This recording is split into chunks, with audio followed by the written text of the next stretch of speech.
आज विक्रम सम्वत 2078 साल वैशाख महिनाको 19 गते आइतबार, इस्वी सम्वत मे 2 तारिक सन् 2021 काठमाडौँमा रेडियो एनआरएन 99.1 देशभर विभिन्न एफएम र संसारभर रेडियो nrn.com मार्फत प्रसारण भइरहेको नेपाली रेडियो नेटवर्कको नेपाली खबरमा नारायण जोशीको नमस्कार। मृत्यु हुनेमा सिकिस्त भएपछि अस्पताल पुग्ने धेरै, आइसियु नपाएर धेरैको ज्यान गयो, बेड अभाव भन्नु सरकारको लाचारीपन भएको काङ्ग्रेसको टिप्पणी, धरहराको 40% काम अझै बाँकी लगायतका खबर आजका पत्रपत्रिकाको अघिल्लो पृष्ठमा छापिएका छन्। नागरिक दैनिकमा एम्बुलेन्स, सब्वाहन, अक्सिजन र औषधि निशुल्क शीर्षकको खबरलाई हामीले आजको खास खबर बनाएका छौं।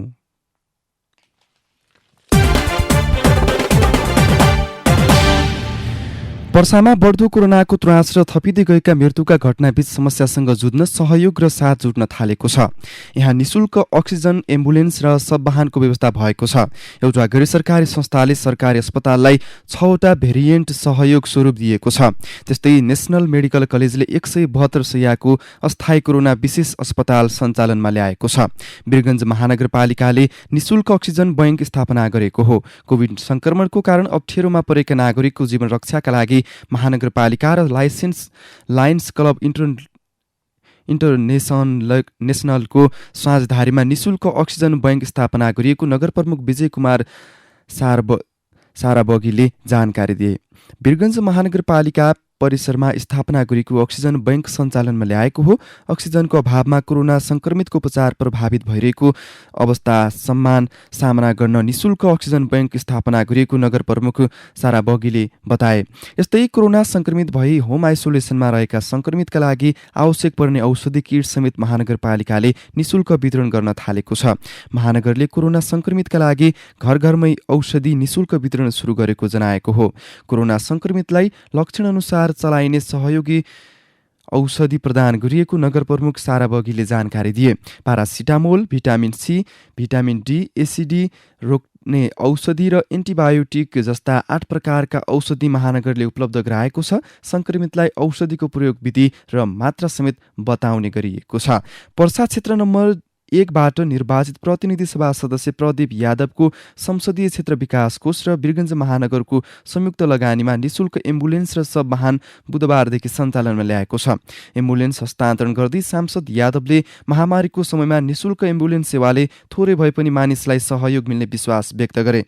पोहोर कोरोना संक्रमण बढेको बेला एम्बुलेन्स तथा सब्वाहनको अभाव कोरोना संक्रमित तथा संक्रमितका आफन्तले शास्ति खेप्नु परेको उनले सम्झिए। यसपटक यस्तो समस्या खेप्न नपरोस् भनेर एम्बुलेन्स खरिदका लागि आफ्नो संसदीय विकास कोषबाट 46 लाख रुपियाँ उपलब्ध गराएको सांसद यादवले बताए। गैर सरकारी संस्था सानो पाइलाले वीरगञ्ज स्थित नारायणी अस्पताललाई 6वटा भेन्टिलेटर हस्तान्तरण गरेको छ। श्वास प्रश्वासमा समस्या देखिएका कोरोना संक्रमितको उपचारमा उपयोग हुने विश्वासका साथ भेन्टिलेटर हस्तान्तरण गरेका हौं, संस्थाले जारी गरेको विज्ञप्तिमा भनिएको छ। यसअघि नारायणी अस्पतालमा मात्र 10वटा भेन्टिलेटर थिए, जसमध्ये 5वटा कोरोना संक्रमितको उपचारका लागि प्रयोगमा थिए भने बाँकी 5 अन्य प्रकारका सिकिस्त बिरामीको उपचारका लागि प्रयोगमा रहेका थिए।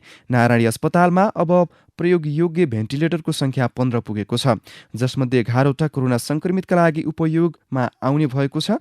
गत मंगलबार सानो पाइलाकी सचिव डाक्टर सुषमा तिवारीले नारायणी अस्पतालमा मेडिकल सुपरिन्टेन्डेन्ट डाक्टर सञ्जय ठाकुरलाई भेन्टिलेटर हस्तान्तरण गरेकी थिइन्। गरी नाफामूलक कम्पनी भेन्टिलेटर सर्भिस संघको सहकार्यमा सानो पाइलाले नेपाल नारायणी अस्पतालमा 1 महिनाका लागि भेन्टिलेटरको व्यवस्था गरेको हो। वीरगञ्जमा नेसनल मेडिकल कलेजले कोरोना संक्रमितका लागि 172 शय्याको कोरोना अस्पताल बनाएर संक्रमितको उपचार सुरु गरेको छ। विगतमा बाबा इन्टरनेसनल होटल सञ्चालन रहेको भवनलाई अस्थायी रूपमा सञ्चालनमा ल्याएको हो। नेपाली रेडियो नेटवर्कको र तपाईं सुन्दै हुनुहुन्छ नेपाली खबर। नेपाली रेडियो नेटवर्कको नेपाली खबरमा अब पहिलो पृष्ठका खबर। 40% काम अझै बाँकी शीर्षकमा नागरिक दैनिकले लेखेको खबर छ। बाहिरी आवरण हेर्दा लाग्छ धरहराको पुरै काम सकियो, टुप्पोमा सुनको गजुर सजिएको छ। 20औं तलामा उपत्यका नियाल्न मिल्ने बारदलीय बनेको छ। धरहरा सेतो रङ पोतेर चिरच्याट पारिएको छ। ठाउँ ठाउँमा झिलमिली बत्ती राखिएका छन्, तर बाहिरी आवरणमा देखिए झैँ धरहराको पुनर्निर्माण पुरा सकिएको छैन। बाहिरबाट सिङ्गो रूप देखिएको धरहराको अझै धेरै काम गर्न बाँकी छ।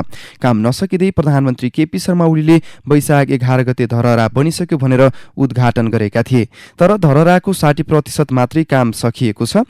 धरहराको पुरा काम सकिन अझै 1 वर्ष पर्खनुपर्छ। कोभिडका कारण काम रोकियो भने अझै बढी समय लाग्नेछ। प्रधानमन्त्री केपी शर्मा ओलीले धरहरा पुनर्निर्माणको काम नसकिँदै उद्घाटन गर्न हतारो गरेपछि ठेकेदार कम्पनीले बाहिरी बनावटको काम मात्रै सकेको थियो। 2वटा लिफ्ट, जडान र बाहिरी रूप तयार पारेपछि प्रधानमन्त्री ओलीले उद्घाटन गरेका थिए, तर 22 तले धरहरामा चढ्ने भर्याङ अझै बनिसकेको छैन।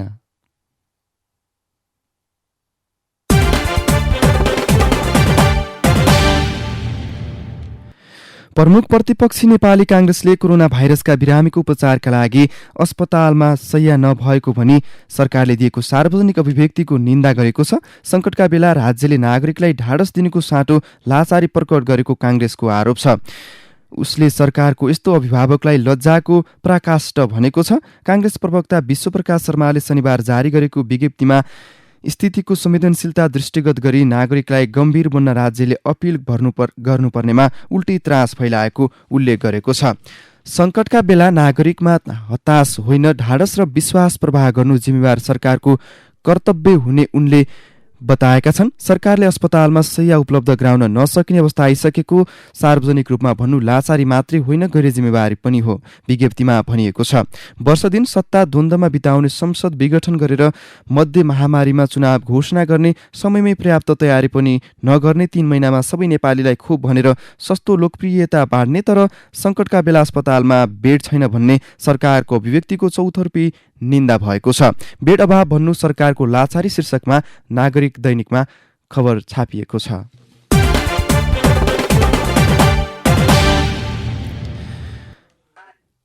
पछिल्लो 24 घण्टामा मुलुकमा थप 5,763 जनामा कोरोना भाइरस सङ्क्रमण पुष्टि भएको छ। 14,403 जनामा PCR परीक्षण गर्दा 5,706 जनामा सङ्क्रमण पुष्टि भएको हो। त्यस्तै 566 जनाको एन्टिजेन परीक्षण गर्दा 57मा सङ्क्रमण पुष्टि भएको स्वास्थ्य तथा जनसङ्ख्या मन्त्रालयले जनाएको छ। थपिएका सङ्क्रमित मध्ये 2,495 जना काठमाडौँ उपत्यकाका छन्। त्यसमध्ये 1,932 काठमाडौँ, 355 ललितपुर र 208 जना भक्तपुरका छन्। त्यस्तै बाँकेमा 551, रूपन्देहीमा 422, दाङमा 251, कास्कीमा 212, चितवनमा 177, पर्सामा 163, कैलालीमा 125 तथा काभ्रेमा 105 जना सङ्क्रमित थपिएका छन्। सङ्क्रमण तीव्र शीर्षकमा नागरिक दैनिकमा यो खबर छापिएको छ।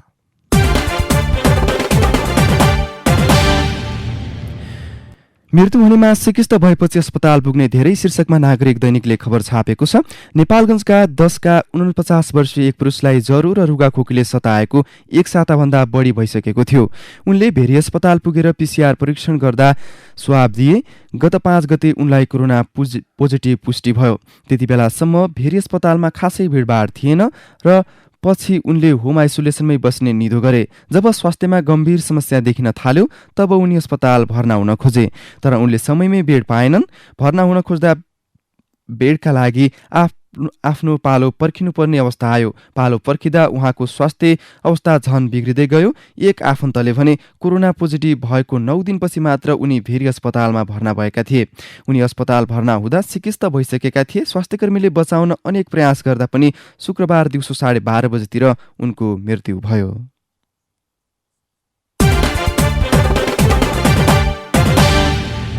लुम्बिनी प्रादेशिक अस्पतालको इमर्जेन्सी वार्डमा शुक्रबार भुटबलका एक पुरुषको मृत्यु भयो। अस्पतालमा श्वास प्रश्वासमा गम्भीर समस्या देखिएका कोरोना सङ्क्रमित ती पुरुषलाई बेड खाली भएपछि आइसियुमा सार्ने भनेर इमर्जेन्सी वार्डमा राखिएको थियो। देवदह नगरपालिकाकी 49 वर्षीय सङ्क्रमित महिलाको पनि उपचार नपाएर ज्यान गयो। सङ्क्रमणबाट गम्भीर ती महिलाको अस्पताल भर्नाका लागि पालो कुर्दै मङ्गलबार मृत्यु भएको हो। ती महिलाका पति वडा अध्यक्ष भएकाले नगर प्रमुख हिराबहादुर खत्री लगायतले बुटबल, भैरवा, काठमाडौँ र चितवनका अस्पतालमा आइसियु बेडका लागि हारगुहार गरे।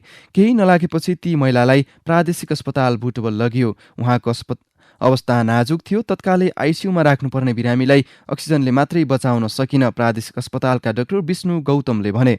उच्च ज्वरो र सास फेर्ने समस्या भएका बिरामीलाई न आइसियु न अक्सिजन, बिरामी छटपटाइरहँदा निरह भएर हेरिरहनुपर्ने कस्तो विडम्बना, तिमेलाका पतिले भने। आइसियु नपाएरै ज्यान जान्छ शीर्षकमा नागरिक दैनिकमा खबर छ। यो आवाज हो नेपाली रेडियो नेटवर्कको र तपाईँ सुन्दै हुनुहुन्छ नेपाली खबर। अब भित्री पृष्ठका खबर। कोरोना भाइरसको संक्रमण बढ्दै गएपछि सरकारले आइतबारदेखि काठमाडौँ उपत्यकासहित विभिन्न जिल्लाको आवागमनमा थप कडाई गर्ने भएको छ। शनिबार बसेको सिसिएमसीको बैठकले आइतबारदेखि निषेधाज्ञा जारी भएका काठमाडौँ उपत्यका र ठूला शहरमा बैंक तथा वित्तीय संस्थाहरूका शाखाहरूमा 1/4 कर्मचारी राखी सञ्चालन गर्ने नेपाल राष्ट्र बैंकले यसमा सहजीकरण गर्ने निर्णय गरेको छ। अत्यावश्यक सेवा बाहेक अन्य कार्यालयहरू 1/4 कर्मचारीद्वारा सञ्चालन गर्ने निर्णय गर्दै सञ्चारकर्मीको आवागमनमा पनि कडाई गर्ने निर्णय गरेको छ।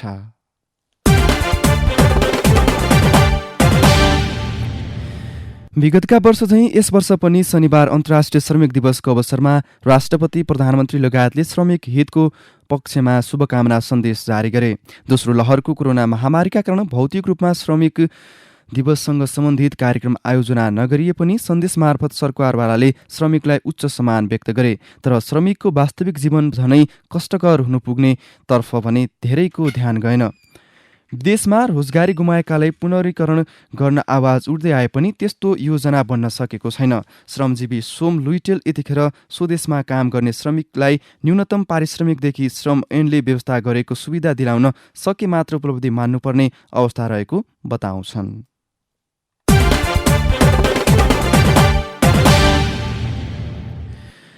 प्रधानमन्त्री केपी शर्मा ओलीले आर्थिक वर्ष 2078-79 लागू हुने गरी श्रमिकको न्यूनतम पारिश्रमिक वृद्धि गर्ने घोषणा गरेका छन्। अन्तर्राष्ट्रिय श्रमिक दिवसको अवसरमा शनिबार सम्बोधन गर्दै उनले श्रमिकको न्यूनतम पारिश्रमिक मासिक 15,000 रुपियाँ हुने जानकारी गराए। हाल श्रमिकहरूको न्यूनतम पारिश्रमिक मासिक 13,450 र दैनिक 517 रुपियाँ तोकिएको प्रधानमन्त्रीले आगामी आर्थिक वर्षदेखि दैनिक ज्याला 577 रुपियाँ कायम गरिने बताए। त्यस्तै उनले औपचारिक अनौपचारिक क्षेत्रमा श्रमिकलाई सामाजिक सुरक्षा योजना समेट्न सरकार प्रतिबद्ध रहेको बताएका छन्। यसबीच प्रधानमन्त्री केपी शर्मा ओलीले श्रमिकको न्यूनतम पारिश्रमिक मासिक 15,000 रुपियाँ पुर्याउने घोषणा गरेसँगै निजी क्षेत्रले असन्तुष्टि व्यक्त गरेको छ। प्रधानमन्त्री ओलीले शनिबार श्रमिक दिवसको अवसरमा भिडियो सन्देश दिँदै श्रमिकलाई अहिले दिँदै आएको न्यूनतम तलब मासिक 13,450 रुपियाँबाट बढाएर 15,000 पुर्याउने घोषणा गरेका छन्। श्रमिकको दैनिक न्यूनतम ज्याला 517 रुपियाँ बढाएर 577 रुपियाँ र प्रति घण्टा ज्याला 69 रुपियाँबाट 77 रुपियाँ पुर्याउने जनाएका छन्। प्रधानमन्त्री ओलीका अनुसार त्यो तलबमान आगामी साउन 1 गतेबाट लागू हुनेछ। नेपाल विद्युत प्राधिकरणले भारतीय ऊर्जा एक्सचेन्ज बजारबाट प्रतिस्पर्धी दरमा सोझै बिजुली खरिद गर्न सुरु गरेको छ। प्राधिकरणले शनिबार राति 12 बजेबाट 200 देखि 250 मेगावाटसम्म विद्युत भारतीय ऊर्जा एक्सचेन्ज बजारमा खरिद गरी ढल्के बजार मुजफ्फरपुर अन्तर्देशीय प्रसारण लाइन मार्फत आयात गर्नेछ। यो सँगै भारतीय ऊर्जा एक्सचेन्ज बजारमा विद्युत व्यापारका लागि प्रवेश गर्ने नेपाल दक्षिण एसियाकै पहिलो राष्ट्र बनेको प्राधिकरणका कार्यकारी निर्देशक हितेन्द्र देव साख्यले बताए। पहिल्यैबाट सम्पूर्ण तयारी गरिएकाले अनुमति पाउन साथ भारतीय बजारमा प्रवेश गरी विद्युत खरिद गर्न प्राधिकरण सफल भएको हो। साख्यले सबै शुल्कसहित विद्युतको प्रति युनिट मूल्य 3.81 भारतीय रुपियाँ खरिद गरेको बताएका छन्।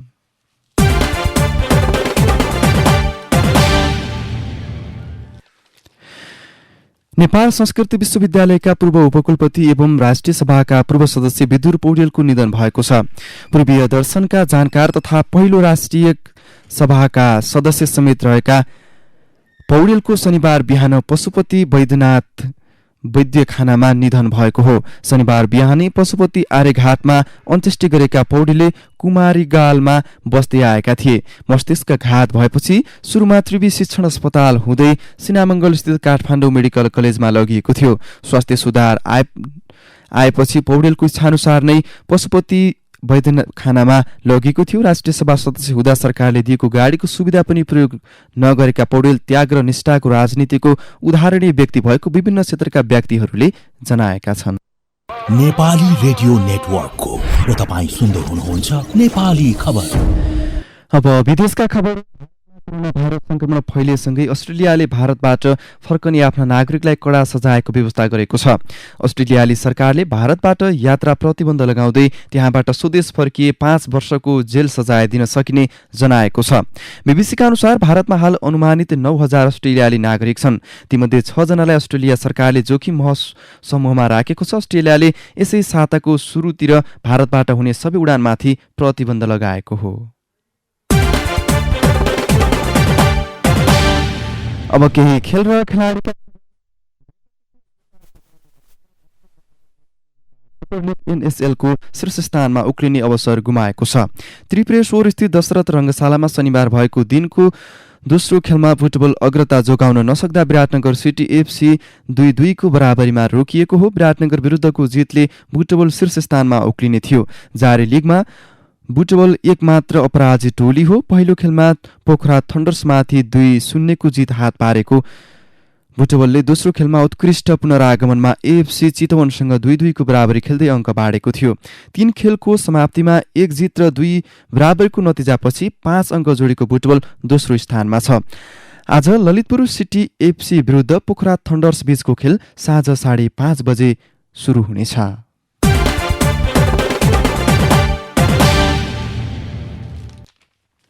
अब विचार र विश्लेषण सरकारमा सुन्ने राजनीति शीर्षकमा नागरिक दैनिकमा सम्पादकीय छ। एमाले नेतृत्वको गण्डकी प्रदेश सरकारले आफू सत्तामा टिक्न गुण्डागर्दी गरेर दर्जनौं मुद्दासहित फौजदारी अभियोगमा जेल सजाय भोगेका राजीव गुरुङ उर्फ दीपक मनाङेलाई जे जसरी युवा तथा खेलकुद मन्त्रीमा नियुक्त गर्यो त्यो आलोच्य छ। प्रधानमन्त्री केपी शर्मा ओलीका प्रमुख सहयोगी नेतामध्ये एक मुख्यमन्त्री पृथ्वी सुब्बा गुरुङले सत्ता जोगाउनकै लागि मनाङेलाई मन्त्री नियुक्त गरेपछि गुरुङको मात्रै होइन एमालेको पनि आलोचना भएको छ। अझ यो घटनालाई लिएर प्रधानमन्त्री ओलीले आलोचना गर्नेहरू पनि उत्तिकै छन्। मनाङेको मन्त्री पदमा नियुक्तिपछि राजनीतिमा मौलाएको अपराधीकरणको विकृति रूप देखिएको छ।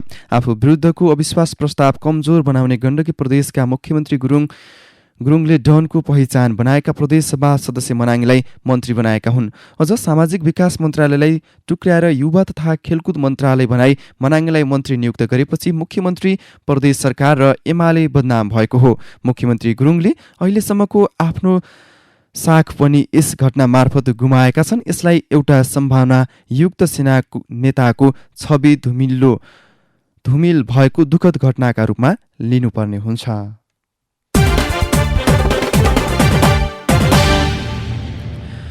असफल नेतृत्वको बन्धकमा नेपाल शीर्षकमा रमेशनाथ पाण्डेले लेख्नु भएको छ।